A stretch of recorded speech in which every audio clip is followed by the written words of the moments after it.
Alright guys, welcome back to Formula 1 News. Sergio Perez with some remarkable comments following the Mexican Grand Prix, claiming that any driver on the planet alongside Max Verstappen would have no chance at Red Bull Racing, not because Max is super untouchable, but because the team favours him to such an extent that nobody else even has a chance. Is Perez finally spilling the beans after all of this time? Is he onto something here, or is this the reason why the team is suddenly concerned about whether dropping Tsunoda for Hadjar is really the right idea? Very much enjoyed your thoughts in the comments. Hit the like button if you enjoy. Subscribe if you're new as always. Yes, I'm in the kitchen. Just moved apartments today.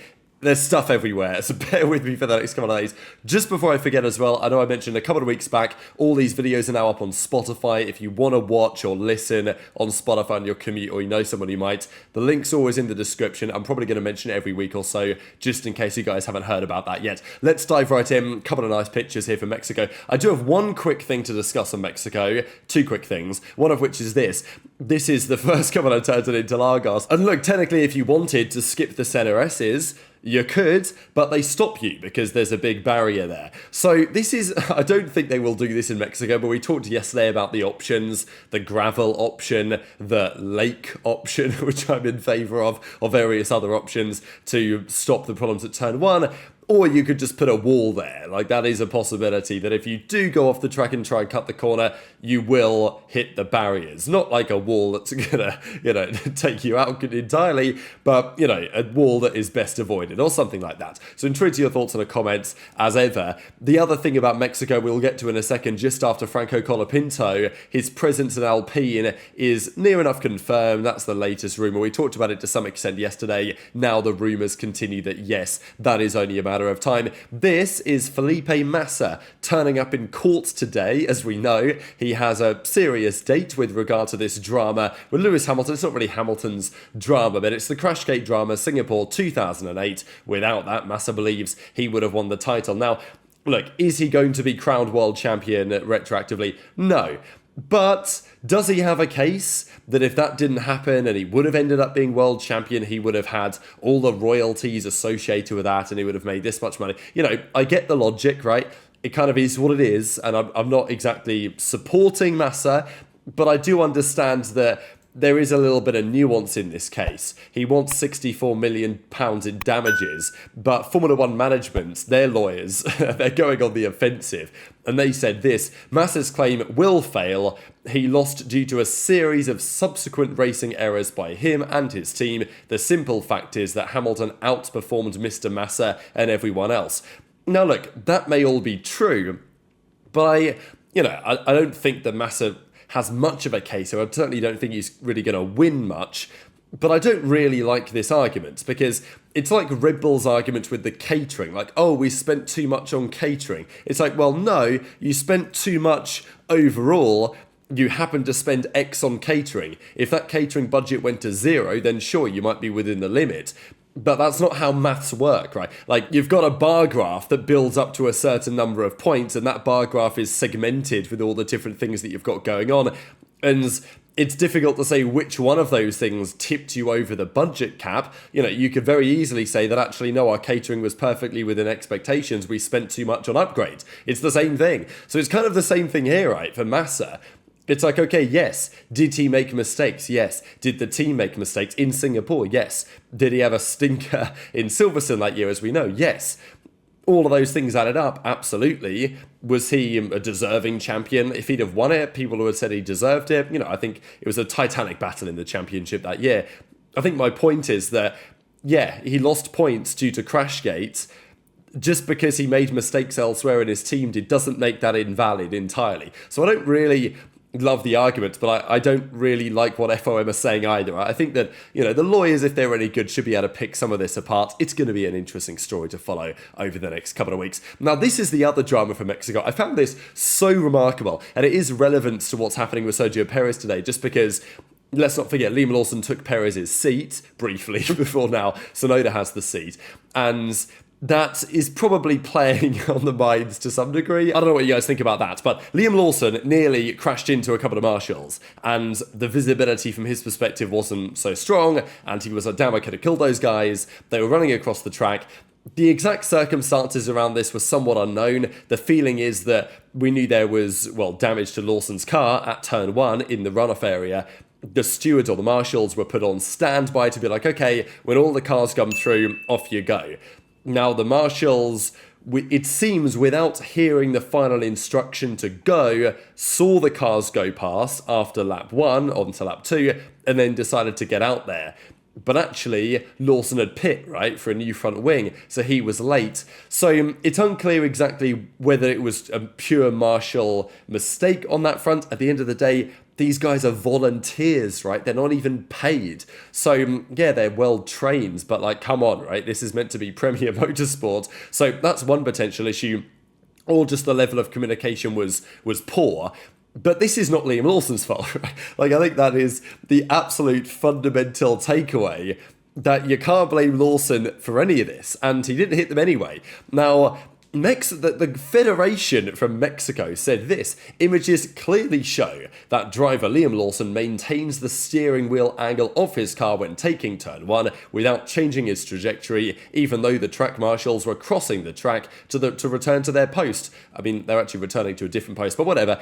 The action occurs while personnel was still working in the area, which shows that the driver did not interrupt his line despite the obvious presence of marshals on the track. This is the most outrageous thing I've ever heard. So first of all, we're deflecting the blame from, like, apparently this is Lawson's fault now for driving in accordance with what he should be doing at turn 1, when it's certainly not his fault. And yes, there were double yellow flags waving, obviously, because there were marshals on the track, but, you know, he's turned up to this first corner, he's encountered a couple of marshals, he's not hit them, and now he's getting criticised for what he did. It's like, okay, the main thing I'll say about this, as a driver, you are inclined to follow the expectations, right? So he knows, having seen these marshals, that if he slows down significantly, which he did, and follows the racing line, which implies continually turning to the right, yes, did that mean that he was getting closer to the marshals than if he just bailed out into the runoff area? Yeah, but also, you know, if a marshal is seeing Lawson and is like, oh, what's Lawson going to do, and then dives out the way, the best thing to do if you're Liam Lawson is just to follow the racing line, because then the marshals know where you're going to be. They're not going to make any, like, you know, shock decisions and jump backwards or something to try and get out of the way. Just as long as you know that by following the racing line, you're not going to hit the guys, that's what you should do. So Lawson did absolutely the right thing as far as I'm concerned. But apparently the FIA sanctions Motorsport Club of Mexico isn't happy about it. Not Lawson's fault, by the way, that happened, at least in my opinion. Now, some other drama. This is very interesting, I will say, from Adrian Newey. So we've got Lawrence Stroll. He's talking a good game, right, as he always does. There isn't a factory like this one. There isn't a wind tunnel like this one. There isn't a simulator like this one in the whole of F1. It has that air of victory. The entire team is getting into position. We're looking forward to next year. Now, Adrian Newey has said quite a lot. He was actually rather critical of the simulation tools that the teams have earlier in the year. He said that was a 2-year project to fix. Now, Andy Cowell has subsequently said, probably not a 2-year project. Newey just said that to put some pressure on the team. So, is he saying a similar thing here? Because he talks about going into Red Bull when he first joins. This is the interesting quote. The main point is how it's going. The honest truth is I have no idea, because you've got no knowledge of what the opposition is doing. But also on the how it's going question, it's a culture thing. At Red Bull, when I started, the ashes of Team Jaguar, they were under Ford management for many years, never had any significant success, so people had started to lose belief that they could ever win a race. Therefore, when you stop believing, everything goes wrong. Complacency, laziness, lack of self-belief creeps in. If you're not careful, blame culture can set in as well, and so that was quite a difficult thing to overturn at Red Bull. I won't say too much, but there is a bit of deja vu at the moment. So, you know, that is quite the comment from Newey, right, on his arrival to Aston Martin and saying, look, there are echoes of what happened in the early days at Red Bull. Now, look, that may be very much to the positive for Lawrence Stroll. If you're telling me, Adrian, like this is kind of like what Red Bull used to be like, whoa, then we can imagine what the progress could look like over the next few years, because we're talking like 2009, really, the regulations changed. 2010, they started winning, right? And even at the end of 2009, they had pretty much the best car. So Can they turn it around? Knew he's done it before, but it's just interesting to see and to hear that people at Aston Martin, because they've not been succeeding, because, things have got frustrating, blame culture setting in, complacency setting in. Look, they certainly can't get complacent because there's a lot of money floating around that needs to be converted into victories at some point. But let's talk about the Red Bull drama, because we'll get into what Perez said in a second, but it's also relevant to this whole Yuki Tsunoda, Isack Hadjar thing. So we've been expecting Hadjar to get promoted. That is still, I think, my expectation of what Red Bull will do.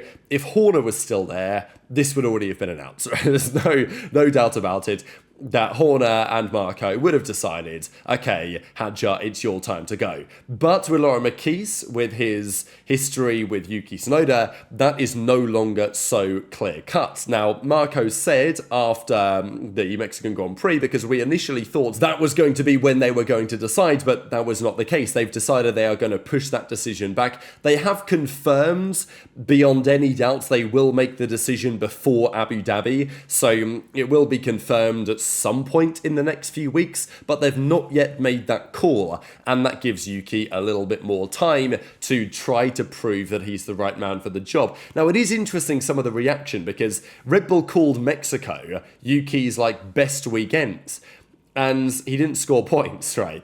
But if you look at the numbers, he wasn't that far away from Max in qualifying, and in the race, he was holding his own to a reasonable extent. They didn't have him on a good strategy starting on the mediums.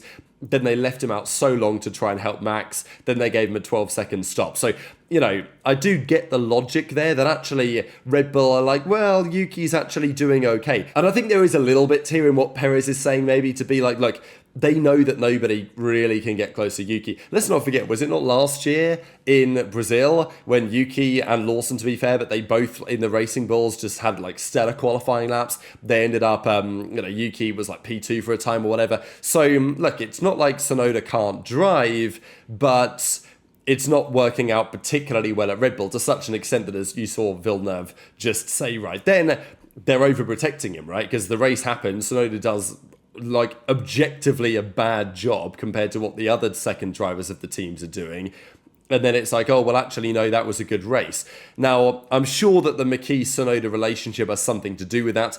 The latest rumour was, as of yesterday, again, these are all kind of rumours, but, it would add up to a certain extent.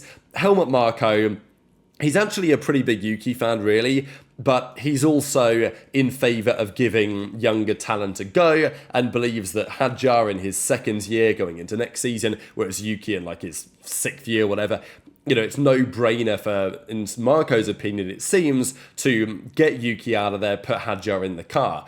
But Mekies is not so convinced, and he's more convinced about maybe keeping Tsunoda around and seeing how he builds over time. So it seems like there is a conflict there at Red Bull right now, because otherwise they probably would have made this decision already. So it seems like Mekies wants Yuki to stay, seems like Marko wants Yuki to go.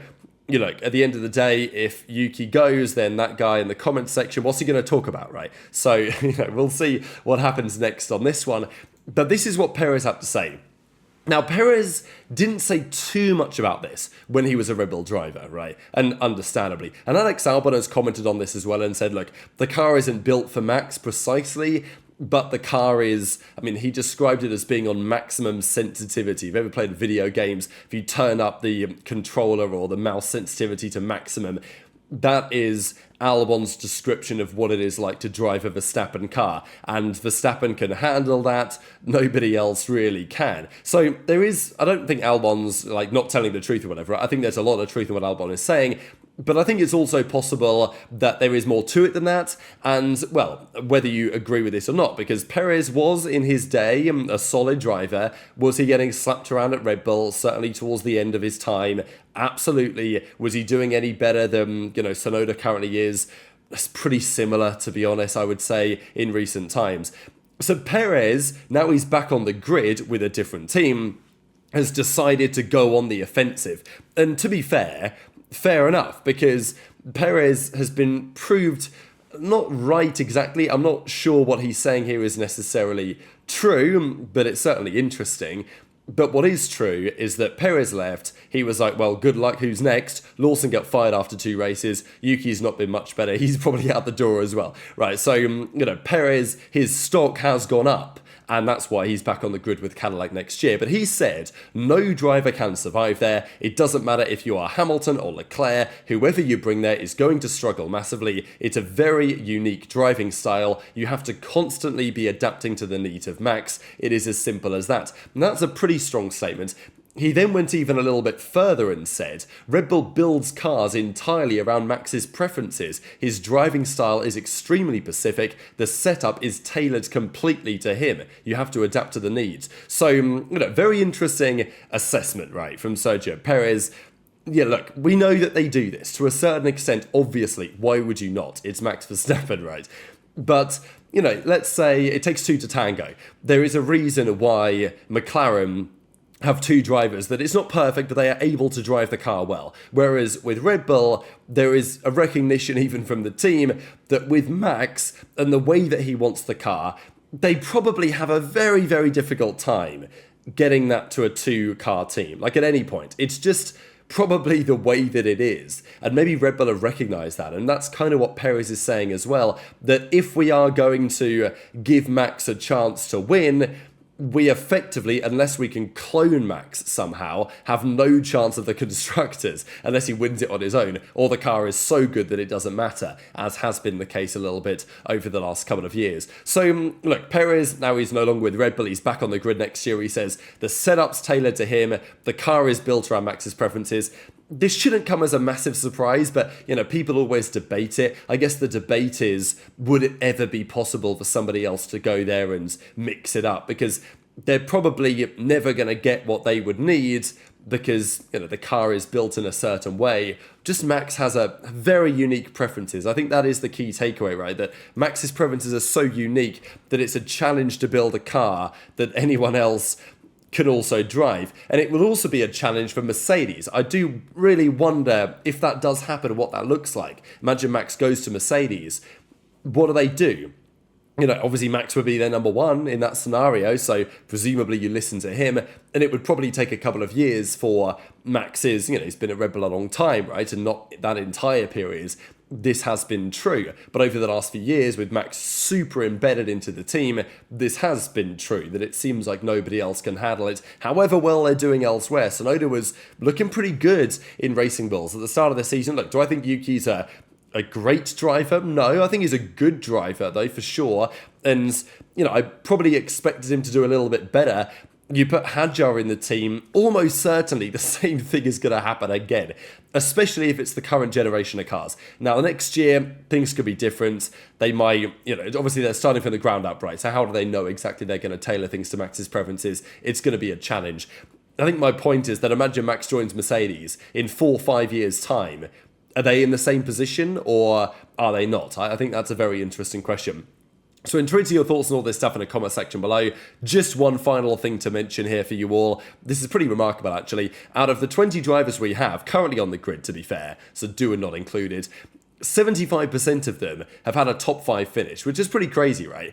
To think about that. Now, one of those is actually Yuki. So, Yuki has not had a top 5, Bortoleto has not had a top 5, Stroll has not had a top 5, neither have the 2 Alpine drivers, nor, of course, Doohan. So, but those are the only 5, right? Like, if you'd have told me that both Racing Bulls, both Haas drivers, both Williams even to a certain degree, would have had a top 5, that would have been pretty surprising, and we've still got a few more rounds to go, maybe, for some chaos. Imagine we get another double Alpine podium in Brazil again. That would certainly put a cat amongst the pigeons. So very much enjoyed your thoughts on all of this stuff in the comments. Hit the like button if you enjoyed. Subscribe if you're new. Take care, and I'll see you next time.